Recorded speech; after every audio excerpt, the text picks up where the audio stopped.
بسم اللہ الرحمن الرحیم۔ گڈ مارننگ نائنتھ کلاس، امید ہے آپ سب لوگ خیریت سے ہوں گے۔ نائنتھ کلاس آج ہم لوگوں نے پڑھنا ہے نظریہ پاکستان کے عناصر۔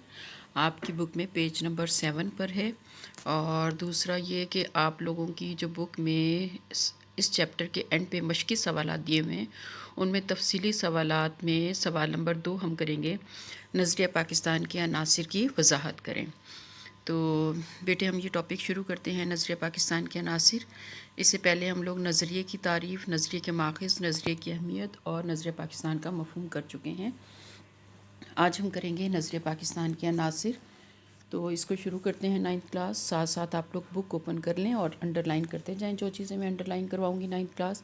بر صغیر کے مسلمانوں نے ایک علیحدہ ریاست اس لیے حاصل کی تاکہ اللہ تعالیٰ کے حتمی اور قطعی اقتدار اعلیٰ کے تصور کو عملی جامہ پہنایا جا سکے، اس ذات عظیم کی برتر اور مطلق قوت کو نافذ کیا جائے، اور ایک ایسا نظام رائج ہو جس میں قرآن پاک اور احادیث رسول مقبول صلی اللہ علیہ وآلہ وسلم پر مبنی اصولوں کو اپنایا گیا ہو۔ اسلام محض عبادات اور رسومات کے مجموعے کا نام نہیں ہے، بلکہ اسلام ایک مکمل ضابطہ حیات ہے جو انسانی زندگی کے تمام تقاضوں کو پورا کرنے کی مکمل صلاحیت رکھتا ہے۔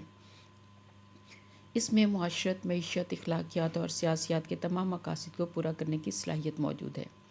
اسلامی نظام جدید تقاضوں سے ہم آہنگ ہے اور ہر دور کے لیے مکمل طور پر قابل عمل ہے۔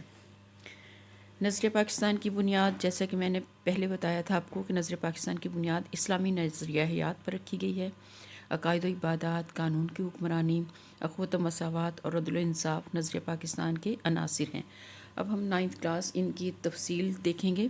ان عناصر کی نمبر 1 ہے سب سے پہلے عقائد۔ یہاں پر آپ کو ایک شارٹ کوسچن آئے گا، ایمان کسے کہتے ہیں؟ انڈر لائن کریں گے نائنتھ کلاس یہ والی پوری لائن۔ عقائد میں توحید، رسالت، آخرت، ملائکہ اور الہامی کتابوں پر ایمان لانا شامل ہے۔ عقائد کے مجموعے کو ایمان کہتے ہیں۔ یہ پوری لائن انڈر لائن کر لیں۔ نیکسٹ دیکھیں، عقیدہ توحید سے مراد یہ ہے۔ یہاں پر آپ کو شارٹ کوسچن آئے گا، عقیدہ توحید سے کیا مراد ہے؟ انڈر لائن کر لیں اس کو نائنتھ کلاس۔ عقیدہ توحید سے مراد ہے کہ اللہ تعالیٰ ساری کائنات کا خالق اور مالک ہے، وہ واحد اور یکتا ہے، اس کا کوئی شریک نہیں اور نہ ہی کوئی چیز اس کے علم سے باہر ہے۔ ان اللہ علی کل شیء قدیر، بے شک اللہ تعالیٰ ہر چیز پر قادر ہے، یعنی کوئی شے اس کی قدرت سے باہر نہیں۔ ایک اور جگہ سورہ بقرہ میں آیت نمبر 30 میں بیان کیا گیا ہے، انی جاعل فی الارض خلیفتاً، میں زمین میں اپنا نائب بنانے والا ہوں۔ اس کے مطابق انسان کی حیثیت اللہ تعالیٰ کے نائب کی ہے، لہٰذا مسلمانوں پر اللہ تعالیٰ کے احکام پر چلنا ضروری ہے۔ اللہ تعالیٰ کے قادر مطلق ہونے اور انسان کے نائب ہونے کے عقیدے سے خود بخود یہ بات واضح ہو جاتی ہے کہ انسان اپنی طاقت کی حد تک عمل پر قادر ہے، لیکن اصل قدرت اللہ تعالیٰ کے ہاتھ میں ہے۔ انسان اپنی طاقت کے مطابق عمل کرے اور نتیجہ اللہ تعالیٰ پر چھوڑ دے۔ نیکسٹ ہے نائنتھ کلاس، عقیدہ رسالت کا مطلب۔ یہاں شارٹ کوسچن آئے گا، عقیدہ رسالت کا مطلب بیان کریں۔ عقیدہ رسالت سے کیا مراد ہے؟ عقیدہ رسالت کا مطلب تمام رسولوں پر ایمان لانا ہے۔ دائرہ اسلام میں آنے کے لیے لازم ہے کہ رسالت کو دل و جان سے تسلیم کیا جائے، کسی اعتبار سے بھی اس میں شک و شبہ نہ کیا جائے۔ قرآن مجید اور اسوہ رسول صلی اللہ علیہ وآلہ وسلم کو سرچشمہ ہدایت ماننا، اور حضرت محمد صلی اللہ علیہ وآلہ وسلم کو اللہ تعالیٰ کا آخری رسول اور آخری نبی ماننا، اور یہ ایمان رکھنا کہ آپ صلی اللہ علیہ وآلہ وسلم کے بعد کوئی نبی نہیں آئے گا، عقیدہ رسالت کا لازمی جزو ہے، اور جو اس کا انکار کرے وہ مسلمان نہیں ہو سکتا۔ نمبر 2 پہ ہے ہمارا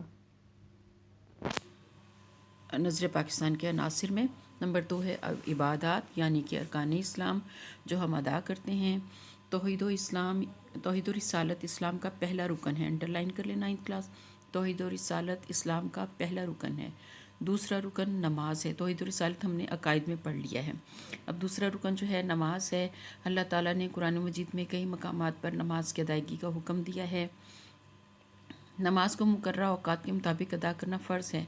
اللہ تعالیٰ نے قرآن مجید میں سورہ نساء میں ارشاد فرمایا ہے، ان الصلاۃ کانت علی المؤمنین کتابا موقوتا، بے شک نماز کا مومنوں پر اوقات مقررہ میں ادا کرنا فرض ہے۔ دراصل نماز قائم کرنا دین اسلام کو قائم کرنے کا وہ نمونہ ہے جس کا مظاہرہ ہر روز ہوتا ہے، یعنی کہ اقامت صلاۃ اقامت دین کا نمونہ ہے جس کا ہم لوگ ہر روز مظاہرہ کرتے ہیں۔ اللہ تعالیٰ کی اطاعت کا ایسا ہی نظام پورے معاشرے میں قائم ہونا چاہیے۔ اسلام کا تیسرا رکن روزہ ہے۔ تمام عبادات کی طرح روزہ بھی فرض کا بہترین اظہار ہے، بندے اور اللہ تعالیٰ کے درمیان قربت کا ذریعہ ہے۔ اسلام کا چوتھا رکن زکوٰۃ ہے۔ زکوٰۃ مالی عبادت ہے اور اسلام کے معاشی نظام کی مضبوطی کا ذریعہ ہے۔ زکوٰۃ کے نظام کی وجہ سے دولت چند ہاتھوں میں اکٹھی ہونے کی بجائے گردش میں رہتی ہے اور بندے اور اللہ تعالیٰ کے درمیان قربت کا ذریعہ ہے۔ اسلام کا پانچواں رکن حج ہے، جو صاحب استطاعت لوگوں پر فرض ہے۔ حج کے موقع پر لبیک اللہم لبیک کی پکار مسلمانوں کے اتحاد اور بھائی چارے کی ایسی مثال ہے جو دنیا میں کہیں نظر نہیں آتی۔ یہ ہم نے 2 پوائنٹ پڑھ لیے ہیں۔ نظر پاکستان کے عناصر میں 3rd پڑھیں گے ہم لوگ قانون کی حکومت۔ قانون کی حکمرانی اسلام کے نظام کی اہم خوبی ہے۔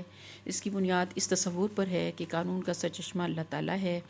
قرآن اور اسوہ رسول صلی اللہ علیہ وآلہ وسلم قانون کی بنیاد ہیں۔ بادشاہ اور غلام بھی اس قانون کے سامنے برابر ہیں۔ یوں کہا جا سکتا ہے کہ اسلام کے نظام میں جمہوریت کی روح موجود ہے۔ حکمرانوں کو باہمی مشورے کے ذریعے فیصلوں کو پابند کر کے جمہوریت کی مہر لگا دی گئی ہے۔ شرط یہ ہے کہ تمام فیصلے قرآن و سنت کی روشنی میں ہوں۔ تو 9th کلاس ہم لوگوں نے یہ کیا ہے نظریہ پاکستان کے عناصر۔ اس کے ہم نے 3 پوائنٹ پڑھے ہیں۔ نمبر 4 پوائنٹ ہے قوت و مساوات اور نمبر 5 پوائنٹ ہے عدل و انصاف۔ یہ انشاءاللہ 2 پوائنٹ ہم کل کے لیکچر میں کریں گے۔